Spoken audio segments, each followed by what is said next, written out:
Hi everybody, welcome to my YouTube channel Dr.Sreenivas Medical Concepts and my FB page Dr. Sreenivas Concepts. This is Dr. Sreenivas, neurologist from Rajahmundry, Andhra Pradesh, India. I am also the medical author of the two books Focused Neurology and Exam Oriented Clinical Neurology. My email is sreeklpm@gmail.com. We are continuing with the primary neurology series. Now we are going to talk about primary neurology part 2. There are 50 episodes of primary neurology, and I am sure if you listen to these 50 episodes of prime neurology, you will acquire a good knowledge of neurology. So we are on the second episode, part 2, prime neurology part 2, aphasia. Speech. Aphasia is a disorder of the language content of speech. It can occur with lesions over a wide area of the dominant hemisphere along the perisylvian region. There are two important areas for language. One, Broca's area, which is responsible for fluency or word output. Second is the Wernicke's area, which is responsible for understanding or comprehension.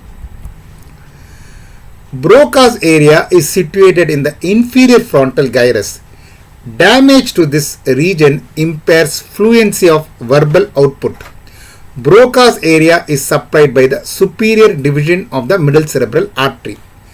Wernicke's area is located in the parieto-temporal junction. Damage to this area impairs language comprehension. Wernicke's area is supplied by the inferior division of the middle cerebral artery. Arcuate fasciculus, which connects Wernicke's area with Broca's area, is responsible for a repetition. So sparing of arcuate fasciculus preserves repetition. In fact, they are known as repetition sparing aphasias, like transcortical aphasias. Since they are very far away from the arcuate fasciculus, the lesion is very far away from arcuate fasciculus, indirectly implying that arcuate fasciculus is intact. When arcuate fasciculus is intact, a repetition is also intact. So if we see this diagram, it will be better understood. So we have these are the important areas.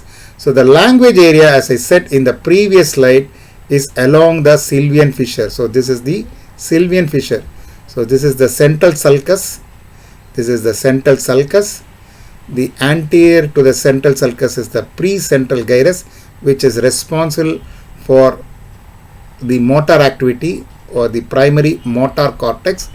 Posterior to the central sulcus, the postcentral gyrus, which is responsible for sensation, perception of the sensation, postcentral gyrus. So this is the central gyrus. Anterior and posterior to it are to do with the motor and sensory activity. But now what we are concerned is about this sylvian fissure. So this sylvian fissure and the areas adjoining to the sylvian fissure, the perisylvian area, is concerned with the language. So the language is most commonly seen on the left side in right-handed individuals. In more than 90% of the right-handed individuals, the language area, the perisylvian area, is seen on the left side of the cortex, what we call it as dominant cortex. So dominant cortex is that cortex where the language area is situated. So more than 90% of the right-handers, the language area is situated on the left side. So we call that as dominant cortex. But some 10% may have it on the right side. But when we take the left-handers, still the majority of them have it on the left side of the cortex. That is more than 60%. But about 30 to 40% may have it on the right side. So in right-handed individuals, more than 90% it is on the left side. Even in left-handed individuals, the majority will have it on the left side of the cortex. So the language area is situated on the left side of the cortex. As I said, there are three important components. One is the word output. Word output, that is the fluency of the speech, which is present in this area. So this is known as the Broca's area.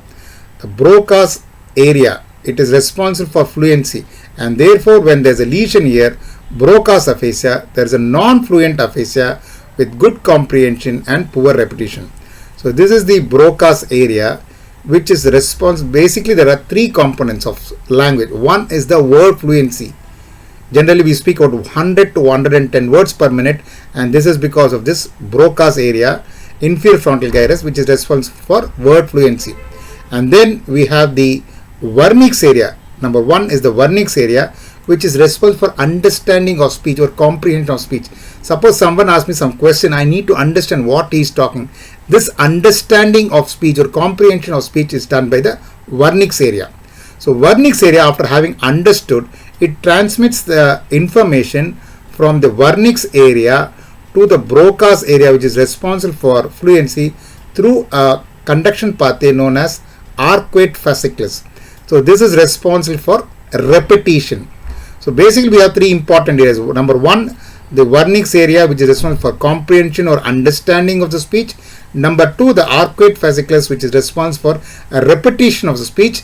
Number 3, the Broca's area, which is responsible for fluency of the speech. Now let's see what happens when each area is affected.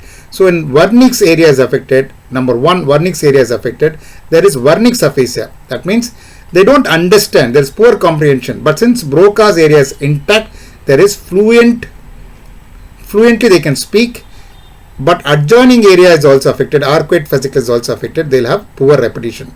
So when vernix area is affected, vernix area and adjoining the arcuate fasciculus gets affected, the comprehension is affected, the repetition is affected. But since Broca's area is intact, there is a fluent speech. So it's a fluent dysphasia with poor comprehension and poor repetition. Now let's see what happens if the arcuate fasciculus is affected. So second, it results in conduction aphasia. So there is fluent aphasia and good comprehension but poor repetition. So if arcuate fasciculus gets affected, since arcuate fasciculus is responsible for repetition, they cannot repeat. But since vernix area is intact, they can understand. Since Broca's area is intact, they can speak. But since arcuate fasciculus is affected, they cannot repeat.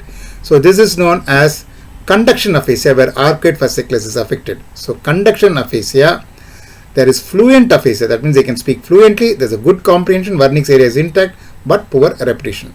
The third is what we are going to see is Broca's area. As I said, Broca's area is responsible for fluency of speech. So if Broca's area gets affected, they cannot speak well.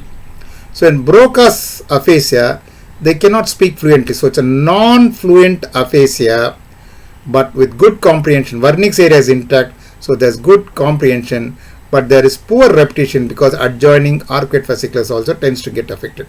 So in Broca's aphasia, Broca's area gets affected, the adjoining arcuate fasciculus gets affected, so they cannot speak fluently, they cannot repeat, but since vernix area is intact, they can understand. So this is the third type of language disorder. Fourth is the transcortical sensory aphasia. So the lesion is here. So what does this imply? The lesion is here. It is posterior to the vernix area, but far from the arcuate fasciculus. You can see the distance from the arcuate fasciculus to the vernix area is less, but the distance from the vernix area to the transcortical sensory aphasia, the distance is more. So indirectly implying that the repetition is spared. That means arcuate fasciculus is spared. So transcortical sensory aphasia is like sensory aphasia, but repetition is intact. So transcortical sensory aphasia is fluent aphasia with poor comprehension but good repetition. This is the catchword. There is a good repetition because arcuate fasciculus is intact. So this is the vernix aphasia. This is the transcortical aphasia. Vernix aphasia is close to the arcuate fasciculus, so repetition gets affected. Whereas transcortical sensory aphasia, the lesion is far off from the arcuate fasciculus, so the repetition is spared. Likewise, when we see the transcortical motor aphasia, so this is the transcortical motor area, this is the transcortical motor aphasia. It's a non-fluent aphasia with good comprehension and good repetition. So this is the Broca's area, which is very close to the adjoining arcuate fasciculus, so repetition gets affected, whereas transcortical motor area is far off from the arcuate fasciculus, so repetition is spared. So transcortical motor aphasia is like motor aphasia, but repetition is spared. Transcortical sensory aphasia is like sensory aphasia, vernix aphasia, but repetition is spared. So in transcortical aphasias, the most important concept is that repetition is spared. These are otherwise known as repetition sparing aphasias. But if all these areas get affected, large lesions affecting all regions 1 to 5 cause global aphasia. That means they can neither understand, nor repeat, nor speak. It is known as global aphasias.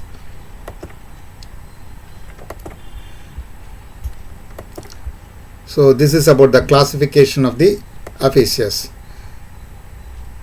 Yeah. So next what we are going to see is the clinical features of aphasia. As I said, we have 4 important concepts: the comprehension, repetition, naming and fluency. So in Wernicke's aphasia, the comprehension is impaired. In Broca's aphasia, basically the fluency gets affected. In global aphasia, all are affected. In conduction aphasia, basically the repetition is affected. Transcortical motor aphasia is like motor aphasia, but repetition is preserved. Transcortical sensory aphasia is like Wernicke's aphasia, but repetition is preserved.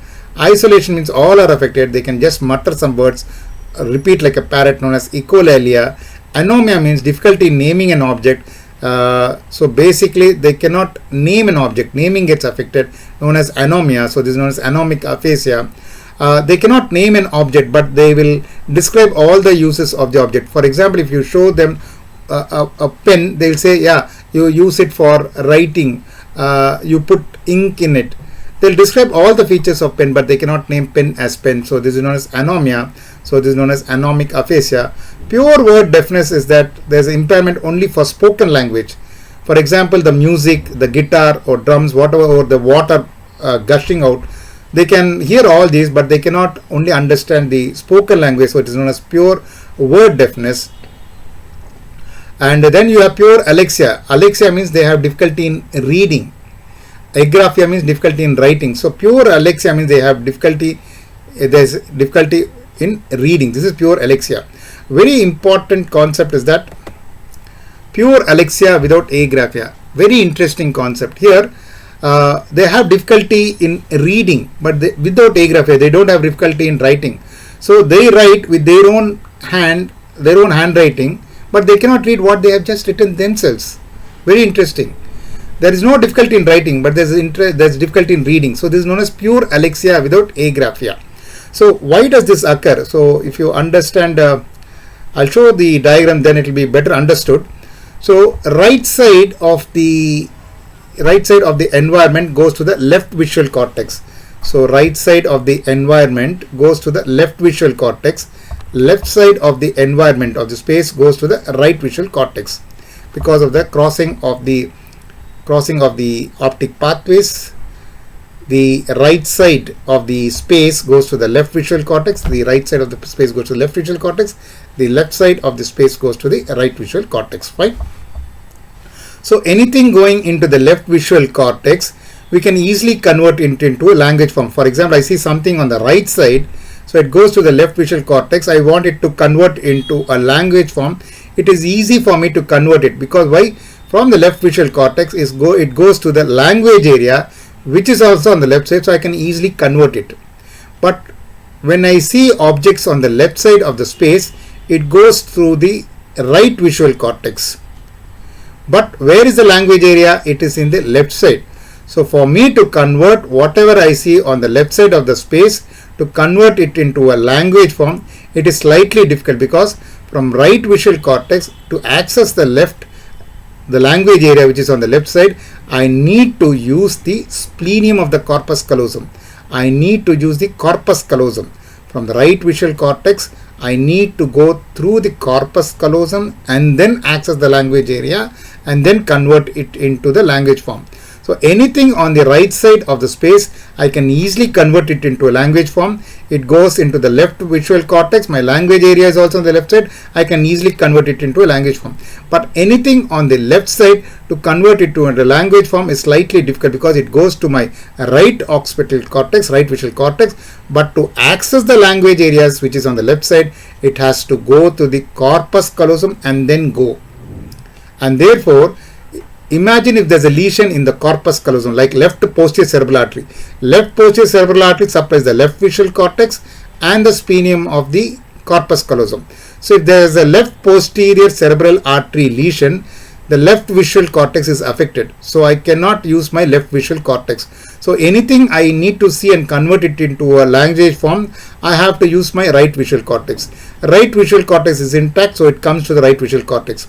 But the left posterior cerebral artery not only supplies the left visual cortex, it also supplies the splenium of the corpus callosum.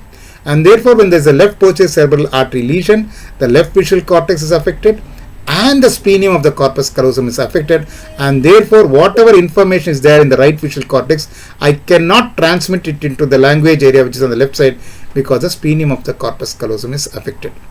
So neither the left visual cortex is functioning because there is an infarct, nor can I transmit the information from right visual cortex into the language area because the splenium of the corpus callosum is also affected, which is also supplied the left posterior cerebral artery. So visual form I cannot read. So this is known as alexia. There is no problem with writing because they use the transcallosal pathways and then enter the language area. So there is no problem in writing. So this is known as pure alexia without agraphia.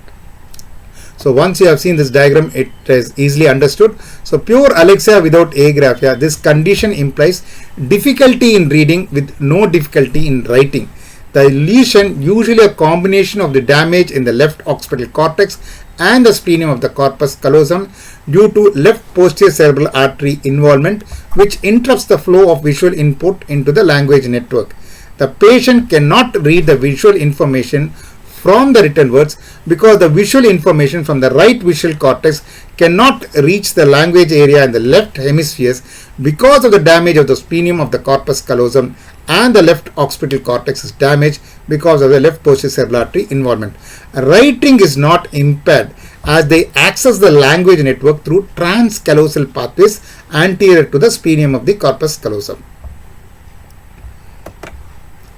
So pure alexia without agraphia, the one is the connections involved in naming a scene objects and in reading.